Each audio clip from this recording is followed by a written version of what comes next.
Welcome to ఫైడీ media. సుప్రీంకోర్టులో ఈరోజు కీలక పరిణామం చోటు చేసుకుంది. జగన్ అక్రమాస్తుల కేసుకు సంబంధించిన పిటిషన్ని ఈరోజు సుప్రీంకోర్టు విచారించడం జరిగింది. ఈ పిటిషన్ని గతంలో ఇప్పుడు ప్రస్తుతం ఆంధ్రప్రదేశ్ డిప్యూటీ స్పీకర్గా ఉన్నటువంటి రఘురామకృష్ణరాజు గారు ఈ సుప్రీంకోర్టులో దాఖలు చేయడం అయితే జరిగింది. విచారణ సందర్భంగా సుప్రీంకోర్టు కొన్ని కీలక వ్యాఖ్యలు చేసింది. అసలు ఈ కేసులు ఎందుకు ఇంత డిలే అవుతున్నాయి, దీనికి సంబంధించిన పూర్తి వివరాలను ఇవ్వాలని చెప్పి సిబిఐ ఈడీకి ఆదేశాలు ఇవ్వడం అయితే జరిగింది. వాళ్ళకి కొన్ని నియమ నిబంధనలు కూడా విధించింది. దానికి సంబంధించి ఏంటంటే ఈ జగన్ అక్రమాస్తుల కేసులకు సంబంధించిన అన్ని కేసులని కూడా ఒక చార్ట్ రూపంలో అంటే సుప్రీంకోర్టు ముందుకు తీసుకురావాలి, అంటే మా ముందుకు తీసుకురండి ఒక చార్ట్ రూపంలో, దాంతోపాటు అఫిడవిట్లు దాఖలు చేయండి అని చెప్పి సిబిఐ ఈడీకి ఆదేశాలు ఇవ్వడం అయితే జరిగింది.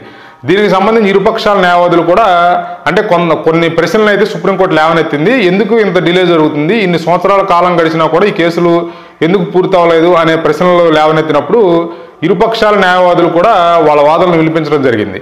అంటే ఈ కేసులకు సంబంధించి డిశ్చార్జ్ పిటిషన్లు, తర్వాత కొన్ని వాయిదా పిటిషన్లు, ఇవన్నీ కూడా కొన్ని ఉన్నత న్యాయస్థానంలో కొన్ని పెండింగ్లో ఉన్నాయి, తెలంగాణ హైకోర్టులో పెండింగ్లో ఉన్నాయి, అట్లాగే ట్రయల్ కోర్టులో కూడా కొన్ని డిశ్చార్జ్ పిటిషన్లు పెండింగ్లో ఉన్నాయని చెప్పి ఇరుపక్షాల న్యాయవాదులు పేర్కొనడంతో వెంటనే వాటికి సంబంధించిన పూర్తి వివరాలు, అంటే డిశ్చార్జ్ పిటిషన్లకు సంబంధించిన పూర్తి వివరాలు, హైకోర్టు గతంలో ఈ కేసులకు సంబంధించి ఇచ్చినటువంటి ఆదేశాల వివరాలు అన్నీ కూడా మా ముందు ఉంచండి అని చెప్పి సుప్రీంకోర్టు ఆదేశించడం జరిగింది.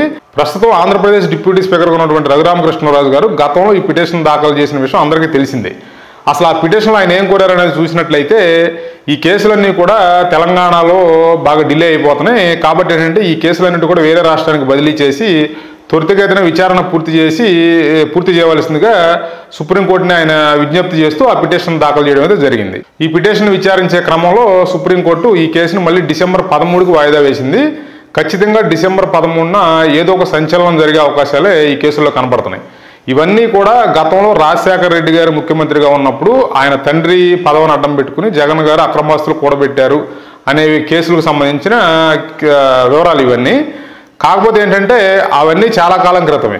ఇప్పుడు ప్రస్తుతం ఏంటంటే గత 5 సంవత్సరాల కాలంలో ఆయన ప్రభుత్వంలో ఉన్నప్పుడు కూడా ఇప్పుడు కూటమిలో ఉన్నటువంటి పార్టీలు, అంటే ప్రభుత్వంలో ఉన్నటువంటి కూటమి పార్టీలన్నీ కూడా జగన్మోహన్ రెడ్డి మీద చాలా లక్షల కోట్ల అవినీతి ఆరోపణలు చేయడం జరిగింది. దానికి సంబంధించి ఇప్పటివరకు అయితే ఎటువంటి కేసులు నమోదు అవ్వలేదు. కానీ రాబోయే రోజుల్లో ఇసుక సంబంధించి, మద్యానికి సంబంధించి, తర్వాత ఈ గృహాలు అంటే పేదలకి గృహాలు, ఇళ్ళు స్థలాలు కేటాయింపులకు సంబంధించి ఇట్లా అనేక రకాల అవినీతులు జరిగినాయి. అన్ని లక్షల కోట్లు, వేల కోట్లు, వందల కోట్ల అవినీతులే అని చెప్పి ఈ కూటమిలో ఉన్నటువంటి ప్రధాన పార్టీలు ఉన్నటువంటి తెలుగుదేశం పార్టీ, తర్వాత జనసేన, తర్వాత బీజేపీ కూడా జగన్మోహన్ రెడ్డి గారి మీద ఎన్నికల సమయంలో ఆరోపణలు చేశారు. కాబట్టి ఏంటంటే ఇప్పుడు రాబోయే రోజుల్లో వీటి మీద ఏదో కేసులు నమోదు చేసి ఆ అవినీతి అంతా బయటకు తీయకపోతే వాళ్ళ చేసిన ఆరోపణలకి పసలేదని తెలిసిపోతుంది. నెక్స్ట్ ఎలక్షన్లకి ఖచ్చితంగా ఈ కూటమిలో ఉన్నటువంటి పార్టీలు మూల్యం చెల్లించుకోవాల్సిన పరిస్థితి ఏర్పడుతుంది. కాబట్టి ఏంటంటే వాటి మీద కూడా విచారణ జరుగుతుంది, వాటి మీద కూడా కేసులు నమోదు చేసే అవకాశం ఉందని చెప్పి ప్రస్తుతం కూటమిలో ఉన్న పార్టీలు చెప్తున్నాయి. ఇవన్నీ కనుక చూసుకున్నట్లయితే మరి లిక్కరు, తర్వాత ఇసుక, ఈ ఇళ్ల స్థలాలకు సంబంధించిన స్కామ్లు ఇవన్నీ కూడా వేల కోట్లు, లక్షల కోట్లలో ఉంటాయి. కాబట్టి ఈ కేసులు కూడా నమోదు చేయడం అంటూ జరిగితే మాత్రం, అంటే వీటిల్లో కూడా ఏమైనా సిబిఐ ఎంక్వైరీలు లేకపోతే ఏసీబీ వాళ్ళు ఎంక్వైరీ చేయడం ఇట్లాంటి ఏదైనా చేసి కనుక వీటిల్లో కూడా కేసులు నమోదు అయితే మాత్రం జగన్మోహన్ రెడ్డి గారి మీద ఆయన చాలా తీవ్ర పరిణామాలు ఎదుర్కొనే పరిస్థితులే మనకు రాబోయే రోజుల్లో కనపడుతున్నాయి.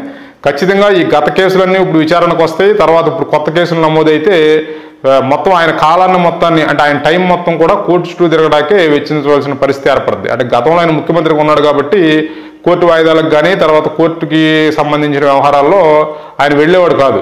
కానీ ఇప్పుడు ఆయన అధికారం కోల్పోయాడు కాబట్టి ఖచ్చితంగా కోర్టుకు అటెండ్ అవ్వాల్సిన పరిస్థితులు ఏర్పడతాయి. కాబట్టి డిసెంబర్ 13 మాత్రం ఏదో సంచలనం జరగబోతుంది అనేది మాత్రం ఇప్పుడున్న పరిస్థితులు చూస్తే మనకు అర్థమవుతుంది. Thanks for watching. Please like, share and subscribe ఫైడీ మీడియా.